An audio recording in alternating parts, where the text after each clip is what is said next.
Hi friends, எல்லாரும் எப்படி இருக்கீங்க? இன்றைக்கி நம்ம சேனலில் ரொம்பவே டேஸ்டான கேரளா ஸ்டைல் ஃபிஷ் பொழிச்சது எப்படி செய்கிறதுன்னு பார்க்கலாம். இதுக்காக நான் வந்து சால்மன் ஃபிஷ் தாங்க எடுத்திருக்கேன். தமிழில் காளா மீன் அப்படின்னு சொல்லுவாங்க. எந்த ஃபிஷ்னாலுமே நம்ம எடுத்துக்கலாம். ஒரு ஹோல் ஃபிஷ், முழு ஃபிஷ் கூட எடுத்து நம்ம செய்யலாம். அதுவும் ரொம்பவே டேஸ்ட்டாக தான் இருக்கும். நான் இன்றைக்கி சால்மன் ஃபிஷ் தாங்க எடுத்திருக்கேன்.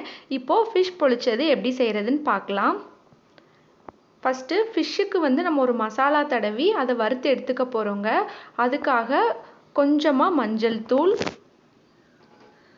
உங்கள் காரத்துக்கு தேவையான அளவு மிளகாய்த்தூள் சேர்த்துக்கோங்க. ஒரு 1/2 டீஸ்பூன் அளவுக்கு பெப்பர் தூள் சேர்த்துருக்கேன். இந்த ஃபிஷ்ஷுக்கு தேவையான அளவு உப்பு சேர்த்துக்கலாம். 1 டீஸ்பூன் அளவு இஞ்சி பூண்டு பேஸ்ட்,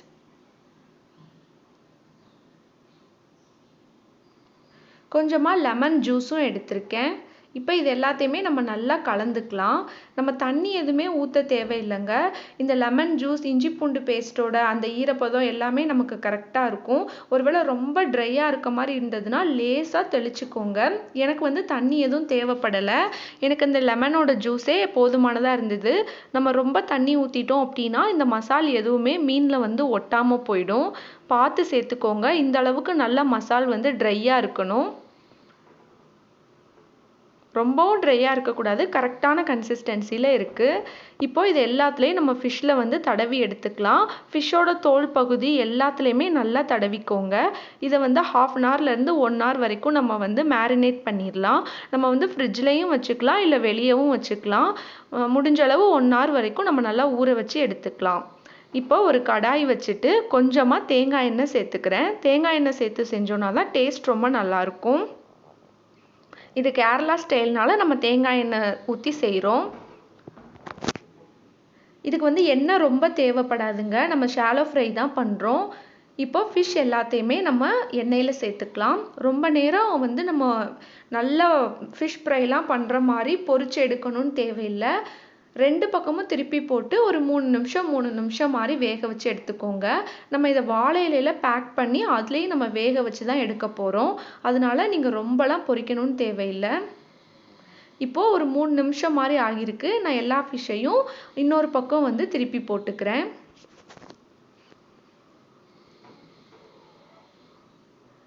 இப்போ நான் திருப்பி போட்டு ஒரு 2லேருந்து 3 நிமிஷம் ஆயிருக்குங்க. இந்த மாதிரி எல்லா சைடும் வேகிற மாதிரி நல்லா திருப்பி வச்சுட்டு எடுத்துக்கலாம். எங்கள் வீடியோஸ் பிடிச்சிருந்ததுன்னா மறக்காமல் எங்கள் சேனலை சப்ஸ்கிரைப் பண்ணிக்கோங்க. பக்கத்தில் இருக்க பெல் பட்டனையும் கிளிக் பண்ணிக்கோங்க. இப்போது அதே கடாயில் நான் இன்னும் கொஞ்சம் எக்ஸ்ட்ரா எண்ணெய் சேர்த்துக்கிறேங்க. நம்ம மீன் பொழிச்சதுக்கு மசால் தயார் பண்ண போகிறோம். நம்ம மீன் பொரிச்ச மசாலும் இதில் இருக்குது, அதையும் சேர்த்தே பண்ணிக்கலாம். ஒரு 4 பூண்டை சின்ன சின்ன பீஸாக கட் பண்ணி எடுத்திருக்கேன். ஒரு துண்டு இஞ்சி, அதையும் ரொம்ப பொடிசாக கட் பண்ணி வச்சுருக்கேன். இது ரெண்டையும் நல்லா எண்ணெயில் சேர்த்து வதக்கிக்கலாம். இது நல்லா பொரியிற அளவுக்கு நம்ம வதக்கி எடுத்துக்கலாங்க. இப்போது 2 கையளவு சின்ன வெங்காயத்தை இந்த மாதிரி மிக்ஸி ஜாரில் 1-2 நான் அரைச்சி எடுத்திருக்கேன். நீங்கள் வெங்காயத்தை கட் பண்ணியும் சேர்த்துக்கலாம், அதுவும் ரொம்ப நல்லாயிருக்கும்.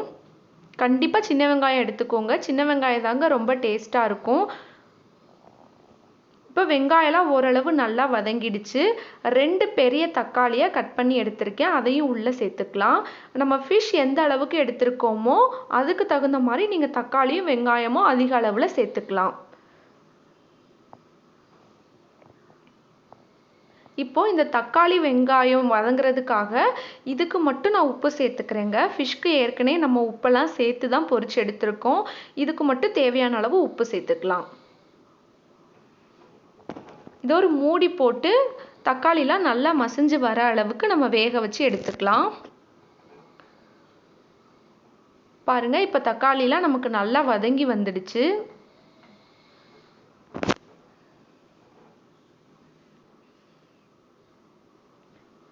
கொஞ்சமாக மஞ்சள் தூள், 1 டேபிள் ஸ்பூன் அளவுக்கு மிளகாய்த்தூள் சேர்த்துருக்கேன். உங்கள் காரத்துக்கு தேவையான அளவு சேர்த்துக்கோங்க. 1 ஸ்பூன் அளவுக்கு மல்லித்தூள் எடுத்திருக்கேன்.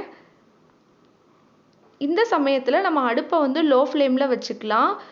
ரொம்ப ஹை ஃப்ளேமில் வச்சிட்டிங்க அப்படின்னா மசாலாலாம் கரிஞ்சு போயிடும். லோ ஃப்ளேமில் வச்சுட்டு மசாலோட பச்சை வாசனை போகிற அளவுக்கு நல்லா வதக்கி எடுத்துக்கலாம்.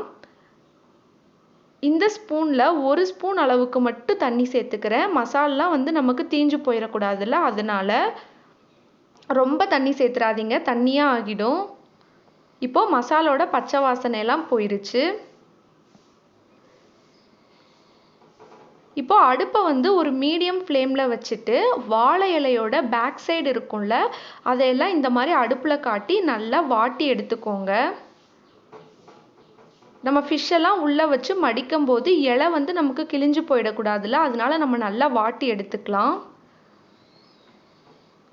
பேக் சைடு ஃபுல்லாக எல்லா பக்கமும் நல்லா திருப்பி இந்த மாதிரி காட்டி வாட்டி எடுத்துக்கோங்க.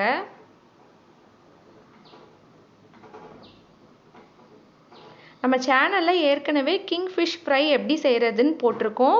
கண்டிப்பாக அந்த வீடியோவையும் ஒரு தடவை செக் பண்ணி பாருங்கள். ரொம்பவே டேஸ்ட்டாக கிறிஸ்பியாக நல்லாயிருக்கும் ஃப்ரெண்ட்ஸ்.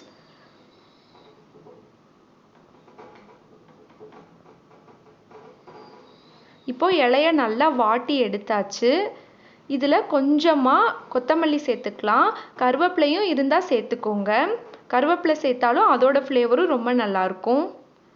இப்போ நம்ம வதக்கி எடுத்து வச்சிருந்த மசாலாவை உள்ளே வச்சுக்கலாம்.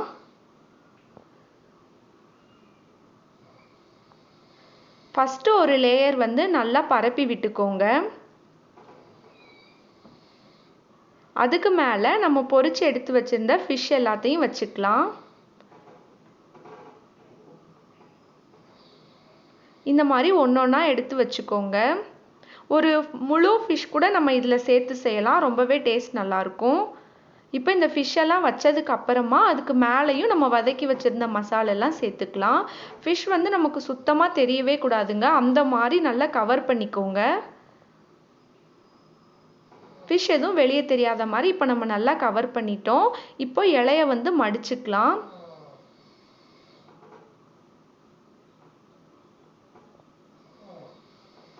நமக்கு நடுப்பகுதி மட்டும் கிழிஞ்சிடவே கூடாதுங்க, நம்ம நடுவில் தான் மசால் மீன் எல்லாமே வச்சுருக்கோம். இலையை வந்து இந்த மாதிரி நல்லா 4 பக்கமும் மடித்து எடுத்துக்கலாம்.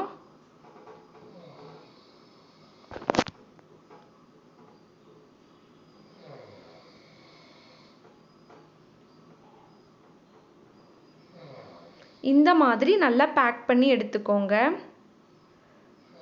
இப்போது நம்ம இதை அப்படியே தோசை தவாவில் வைக்கணுன்னாலும் ஒரு நூல் கயிறு வந்து போட்டு கட்டி வச்சுக்கலாம்.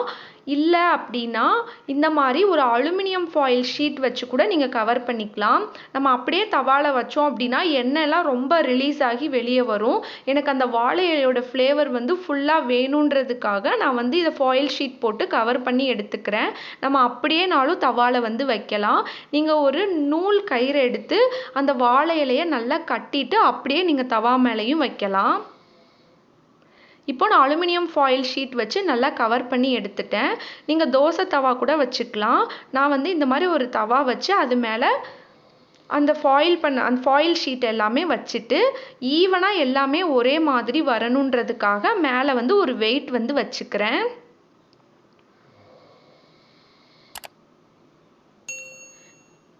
அடுப்பை வந்து ஓரளவு லோ ஃப்ளேம்லேருந்து மீடியம் ஃப்ளேம்லேயே வச்சுக்கோங்க, ரொம்ப ஹை ஃப்ளேமில் வைக்க வேண்டாம்.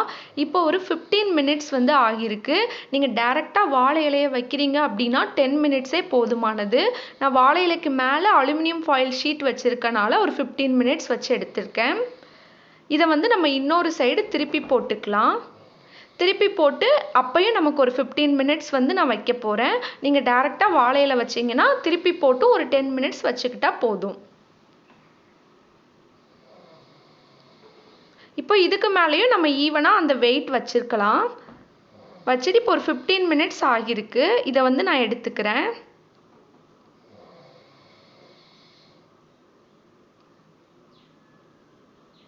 இப்போ ஓப்பன் பண்ணி பார்க்கலாம் ஃப்ரெண்ட்ஸ். நான் ஃபாயில் ஷீட் போட்டே ஆயிலெலாம் எப்படி ரிலீஸ் ஆகி வந்திருக்கு பாருங்க.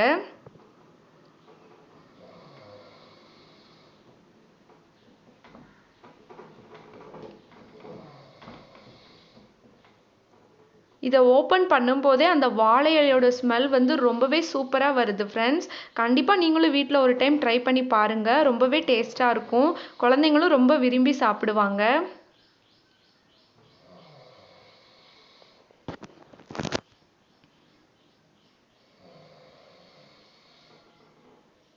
ரொம்ப ஈஸியாகவும் நம்ம செஞ்சிடலாம். ரொம்ப டேஸ்ட்டாக இருக்கும் ஃப்ரெண்ட்ஸ். இந்த வீடியோ பிடிச்சிருந்ததுன்னா கண்டிப்பாக லைக் பண்ணுங்கள், ஷேர் பண்ணுங்கள்.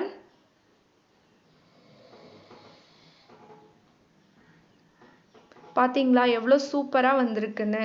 இந்த மேலே இருக்க மசால் வந்து நம்ம சாதத்தில் போட்டு பிசைஞ்சும் சாப்பிடலாம். அப்படி இல்லைன்னா நம்ம சப்பாத்தியில் வச்சு இந்த மசாலெல்லாம் தொட்டு கூட சாப்பிடலாம். ரொம்ப டேஸ்ட்டாக இருக்கும். கண்டிப்பாக நீங்களும் ஒரு தடவை இதே மாதிரி ட்ரை பண்ணி பாருங்கள் ஃப்ரெண்ட்ஸ். எங்கள் வீடியோஸ் பிடிச்சிருந்ததுன்னா மறக்காமல் எங்கள் சேனலை சப்ஸ்கிரைப் பண்ணிக்கோங்க. பக்கத்தில் இருக்க பெல் பட்டனையும் கிளிக் பண்ணிக்கோங்க. ஆல்ன்ற ஆப்ஷன் இருக்கும், அதையும் கிளிக் பண்ணிக்கோங்க. அப்போ தான் நாங்கள் போடுற வீடியோஸ் எல்லாமே உங்கள் நோட்டிஃபிகேஷனுக்கு உடனே வரும். பார்க்கவே எவ்வளோ நல்லா சூப்பராக டெம்ப்டிங்காக இருக்குது பாருங்கள். டேஸ்ட் ரொம்பவே நல்லா இருந்தது ஃப்ரெண்ட்ஸ். கண்டிப்பாக நீங்களும் ஒரு டைம் ட்ரை பண்ணி பார்த்துட்டு உங்களோட தாட்ஸ் எல்லாம் கமெண்ட்டில் சொல்லுங்கள். நிறைய ஹெல்த்தியான வீடியோஸும் நம்ம சேனலில் போட்டிருக்கோம். மறக்காமல் அதையும் ஒரு தடவை செக் பண்ணி பாருங்கள். தேங்க்ஸ் ஃபார் வாட்சிங்.